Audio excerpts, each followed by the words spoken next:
Assalamualaikum warahmatullahi wabarakatuh. Anak-anak hebat, apa kabar kalian semua? Tentu saja kalian dalam keadaan baik, sehat, dan selalu semangat. Hari ini kita akan membahas materi tentang adab bertamu dan menerima tamu. Seperti yang sudah sering saya sampaikan, dalam agama kita, semua aspek kehidupan diatur dengan detail. Termasuk di sini adalah ketika kita bertamu dan menerima tamu. Manusia adalah makhluk sosial, maka interaksi antar sesama manusia adalah sunnatullah. Sehingga kebiasaan bertamu sudah dilakukan oleh masyarakat sejak masa dahulu sampai sekarang ini. Dalam pergaulan sehari-hari, istilah bertamu sering disamakan dengan istilah silaturahmi atau silaturahim. Memang di antara tujuan bertamu adalah untuk menjalin silaturahim. Maka dari itu, penggunaan istilah bertamu dan silaturahim sering dipakai secara bergantian. Bertamu, di samping dianjurkan oleh agama, juga merupakan tradisi masyarakat yang perlu dilestarikan. Dengan bertamu, seseorang bisa menjalin persaudaraan, bahkan dapat menjalin kerjasama untuk meringankan berbagai masalah yang dihadapinya dalam kehidupan. Ada kalanya seorang bertamu karena ada urusan yang serius, misalkan untuk mencari solusi terhadap problema masyarakat yang sedang aktual. Di samping itu, ada kalanya bertamu hanya sekedar bertandang, karena lama tidak bertemu, ataupun sekedar untuk mampir sejenak. Nah, kita akan membahas adab bertamu. Adab bertamu itu seperti apa?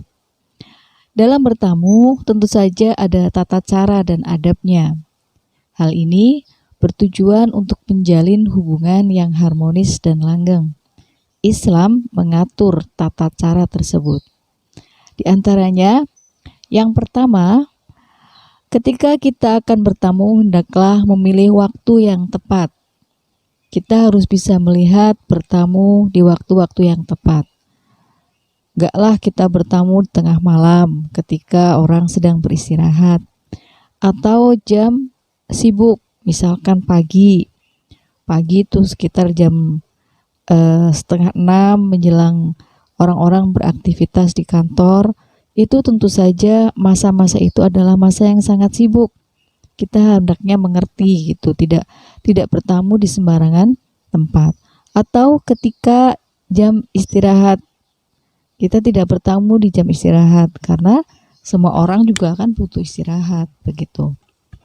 Jadi, yang pertama kita memilih waktu yang tepat.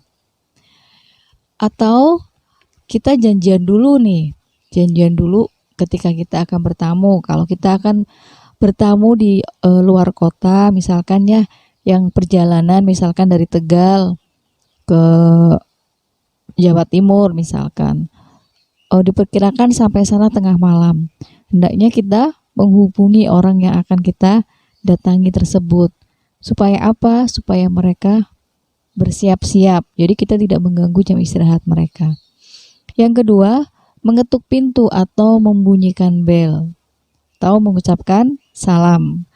Ketika kita mengetuk pintu atau membunyikan bel atau mengucapkan salam, itu juga ada aturannya. Kita hanya diizinkan untuk mengetuk pintu, membunyikan bel, dan salam hanya 3 kali saja. Oleh karena itu, kalau kita mengetuk pintu atau salam, jangan cepat-cepat, tetapi ada jeda waktu sehingga kita tidak kehabisan kesempatan untuk mengetuk pintu atau salam.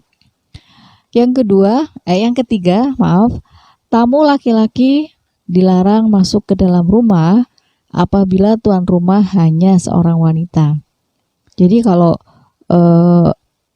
dalam agama kita, seorang tamu laki-laki kalau di dalam rumah itu ternyata tidak ada laki-lakinya, maka dia tidak diperbolehkan masuk ke dalam rumah karena akan menimbulkan fitnah. Atau ketika masuk ke dalam rumah, di situ ada orang lain, tidak hanya mereka berdua saja. Kemudian yang keempat, memperkenalkan diri apabila tuan rumahnya belum kenal.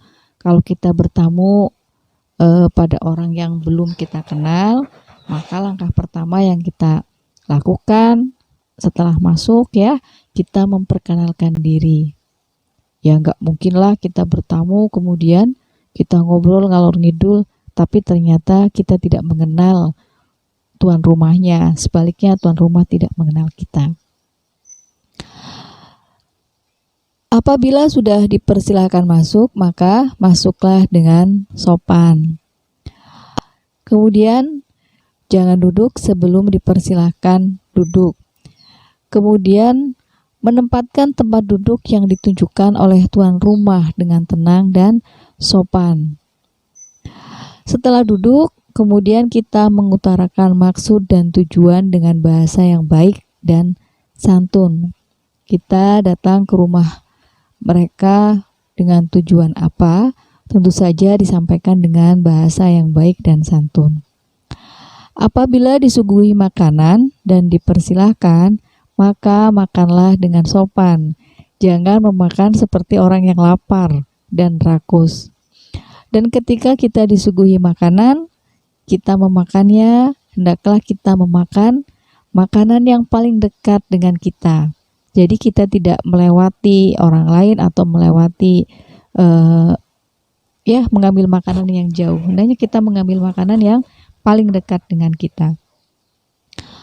Kemudian jangan melirik-lirik atau melihat-lihat, memantau keadaan di dalam rumah tersebut ya, lihat ke atas, lihat ke samping, lihat kemana-mana. Kemudian apabila dirasa sudah cukup, bersegeralah minta izin untuk pulang dengan raut muka yang sopan dan ramah. Ketika kita bertamu, ada batasan waktu seseorang bisa bertamu di tempat orang lain. Lama waktu bertamu maksimal 3 hari. Nah, ada yang menjadi catatan kalian ketika kalian mengucapkan salam atau mengetuk pintu, hendaklah kalian mengucapkan salam atau mengetuk pintu di pintu depan, ya di pintu depan, bukan di jendela kamar atau lari ke pintu belakang ketika tuan rumah tidak membukakan pintu, ya, apalagi sampai mengintip ke dalam rumah gitu. Jadi kita tidak boleh mengintip, wah di rumah ada orang nggak nih, kita ngintip-ngintip, itu sangat tidak sopan. Ucapkanlah Assalamualaikum sebagai pertanda bahwa kita akan berpamitan. Jadi setelah kita mengucapkan Assalamualaikum, kita berpamitan dengan sopan. Ya, tadi disebutkan di atas bahwa ada petunjuk bahwa kita masuk ke dalam rumah orang lain itu dengan izin orang yang memiliki rumah. Jadi kita tidak boleh masuk ke rumah orang sebelum kita diberikan izin oleh penghuninya, oleh pemilik rumah masuk ke dalam rumahnya. Berkenaan dengan hal izin memasuki rumah, Allah telah memberikan petunjuknya dalam Quran surat An-Nur ayat 27. Wahai orang-orang yang beriman, janganlah kamu memasuki rumah yang bukan rumahmu sebelum meminta izin dan memberi salam kepada penghuninya. Yang demikian itu lebih baik bagi kamu agar kamu selalu ingat. Quran surat An-Nur ayat 27. Menurut Rasulullah SAW, meminta izin maksimal diperbolehkan dilakukan 3 kali. Apabila tidak ada jawaban, sebaiknya pulanglah. Jadi jangan mengganggu. Mungkin tuan rumahnya sedang tidak mau diganggu, atau mungkin tuan rumahnya sedang istirahat, atau barangkali bahkan tidak ada di rumah. Jadi ya kita pulang aja gitu. Jangan kemudian lari ke belakang, ngintip di pintu belakang, ngintip di kamarnya dan seterusnya. Jangan sekali-kali kita ini masuk rumah orang tanpa izin, karena di samping itu tidak menyenangkan, bisa juga itu mengganggu tuan rumah. Juga tentu saja akan berakibat negatif kepada kita sendiri sebagai tamu. Rasulullah bersabda, Jika seseorang di antara kamu telah meminta izin 3 kali, lalu tidak diizinkan, maka hendaklah dia kembali. Hadis riwayat Bukhari, Muslim. Ketika kita bertamu dan sudah diatur bagaimana caranya kita bertamu, maka ikutilah. Agama Islam telah mengajarkan bagaimana sikap seorang muslim yang sedang bertamu ke rumah sahabat, ke rumah kerabat, ataupun orang lain. Apabila prinsip-prinsip bertamu ditegakkan secara baik, maka akan terlahir manfaat yang sangat besar bagi orang yang bertamu ataupun orang yang kedatangan tamu. Nah, di antara manfaat-manfaat tersebut, bertamu secara baik dapat menumbuhkan sikap toleransi terhadap orang lain dan menjauhkan sikap paksaan, tekanan, intimidasi, dan lain-lain. Islam tidak mengenal tindakan kekerasan, bukan saja dalam usaha meyakinkan orang lain terhadap tujuan dan maksud baik kedatangan, tetapi juga dalam tindak laku dan dalam pergaulan dengan sesama manusia. Harus dihindarkan cara-cara paksaan dan kekerasan. Islam memandang setiap orang mempunyai persamaan dan kesesuaian dalam berbagai aspek dan kepentingan. Karena itu, dengan bertamu ataupun bertandang, seseorang akan mempertemukan persamaan ataupun kesesuaian, sehingga akan terjalin persahabatan dan kerjasama dalam menjalani kehidupan. Bertamu sudah dapat menjadi solusi yang efektif untuk mengokohkan kembali silaturahmi yang pernah retak. Bertamu juga dapat dijadikan sebagai sarana untuk menjalin komunikasi di suatu daerah yang terjadi konflik. Dengan bertamu, orang akan terbuka dan bertegur sapa untuk mencari titik temu terhadap berbagai masalah yang dihadapi. Dengan bertamu, seseorang akan melakukan diskusi yang baik, sikap yang sportif dan elegan. Di samping itu, bertamu juga dapat menjadi sebagai sarana berdakwah.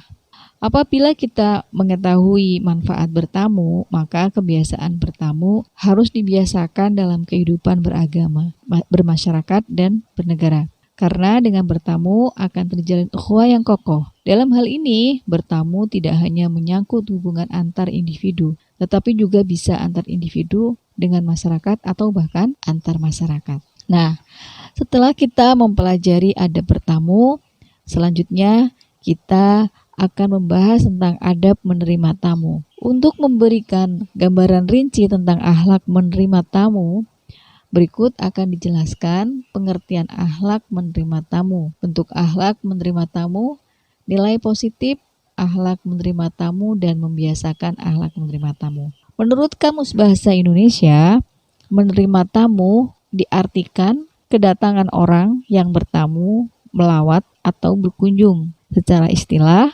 menerima tamu dimaknai menyambut tamu dengan berbagai cara penyambutan yang lazim atau wajar dilakukan menurut adat ataupun agama dengan maksud untuk menyenangkan atau memuliakan tamu atas dasar keyakinan untuk mendapatkan rahmat dan ridho Allah. Setiap muslim wajib hukumnya untuk memuliakan tamunya tanpa memandang siapapun orangnya yang bertamu dan apapun tujuan dalam bertamu.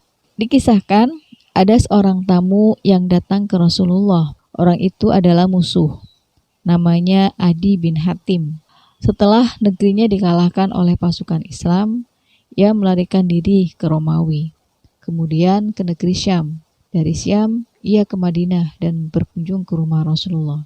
Rasulullah menyambut kedatangan Adi bin Hatim dengan sangat ramah. Meskipun beliau mengetahui bahwa tamunya adalah musuh, beliau berjabat tangan dengan Adi, dipersilahkan masuk dan duduk di atas tempat duduk yang lembut, sedangkan beliau sendiri duduk di lantai. Diajaknya tamu itu berbicara dengan ramah dalam suasana keakraban dan persaudaraan. Adi sangat terkesan dengan keramahan dan kesantunan Rasulullah dalam menerima tamu. Akhirnya, Adi bin Hatim masuk Islam. Suatu ketika Rasulullah bersabda, "Barang siapa yang beriman kepada Allah dan hari akhir, hendaklah ia berbuat baik dengan tetangganya. Barang siapa yang beriman pada Allah dan hari akhir, maka hendaklah ia memuliakan tamunya. Dan barang siapa yang beriman kepada Allah dan hari akhir, hendaklah ia berkata yang baik atau diam." Hadis riwayat Muslim. Nah, Di antara cara untuk memuliakan tamu adalah dengan menyambut kedatangan tamu dengan muka yang manis dan tutur kata yang lemah lembut. Mempersilahkannya duduk di tempat yang baik. Kalau perlu disediakan ruangan khusus untuk menerima tamu yang selalu dijaga kerapian dan keasriannya. Ya, kita harus mempunyai ruang tamu di rumah kita. Adapun tuntunan untuk menjamu tamu, Rasulullah bersabda yang artinya sebagai berikut. Jamuan untuk tamu adalah 3 hari dan hadiah untuk bekal perjalanan untuk sehari semalam. Tidak halal bagi seorang muslim menetap di rumah saudaranya kemudian membuatnya berdosa. Para sahabat bertanya, "Wahai Rasulullah, bagaimana ia membuatnya berdosa?" Rasulullah menjawab, "Ia atau tamu tersebut menetap padanya, namun tuan rumah tidak mempunyai sesuatu untuk memuliakannya." Menurut Imam Malik, yang dimaksud dengan jaizah sehari semalam adalah memuliakan tamu dan menjamu tamu pada hari pertama dengan hidangan istimewa dari hidangan yang biasa dimakan tuan rumah sehari-hari. Sedangkan hari kedua dan hari ketiga dijamu dengan hidangan biasa sehari-hari. Ringkasnya, apabila kedatangan tamu, maka hendaklah diperhatikan hal-hal sebagai berikut. Yang pertama, kita berpakaian yang sopan. Jadi kita ketika menerima tamu tidak menggunakan, kalau perempuan ya pakai daster gitu, kemudian menemui tamu. Hendaknya kita ganti pakaian dulu, menggunakan pakaian yang sopan. Kalau laki-laki misalkan hanya pakai kaos singlet atau pakai sarung tanpa menggunakan baju atasan, hendaklah ketika kita ada tamu, masuklah sebentar ke dalam rumah kemudian menggunakan pakaian yang sopan. Yang kedua, siapapun tamunya, apapun maksud dan tujuan tamu tersebut datang. Yang ketiga, jawablah salam dengan ucapan waalaikumsalam.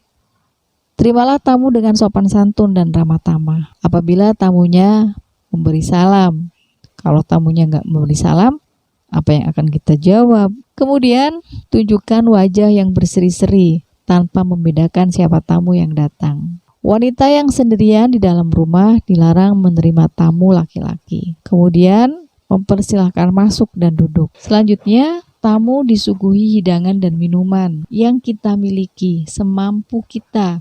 Tidak usah memaksakan diri ya. Tetapi biasanya kalau budaya orang Tegal, orang Brebes dan sekitarnya itu biasanya kalau ada tamu, wah luar biasa. Yang nggak ada diada-adain, ibarat kata dilawani utang warung gitu ya.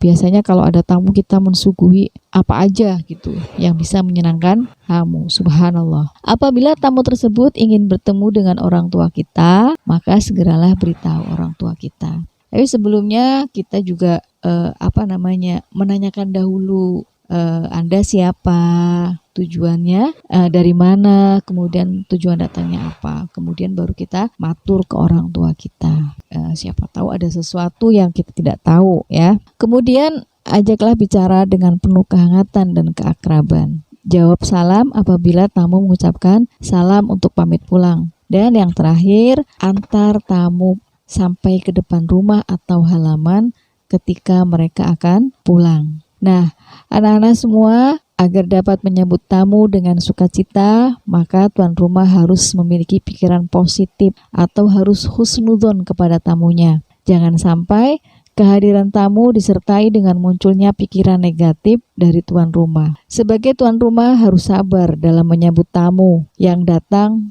dalam bentuk apapun. Pada kenyataannya, tamu yang datang tidak selalu sesuai dengan keinginan tuan rumah. Kehadirannya seringkali mengganggu aktivitas yang sedang kita lakukan. Jangan sampai seorang tuan rumah menunjukkan sikap yang kasar ataupun mengusir tamunya. Na'udzubillah min dzalik. Demikian anak-anak semua, adab bertamu dan menerima tamu. Mudah-mudahan kita semua bisa menjadi tamu yang baik dan bisa menjadi tuan rumah yang baik. Al-afu minkum. Mudah-mudahan materi hari ini bisa bermanfaat untuk kita semua. Dan selalu ingat, jaga kesehatan, jaga semangat kita tetap stabil. Dan apapun yang terjadi, hidup itu indah. Hadapi dengan senyuman dan tetap semangat. Assalamualaikum warahmatullahi wabarakatuh.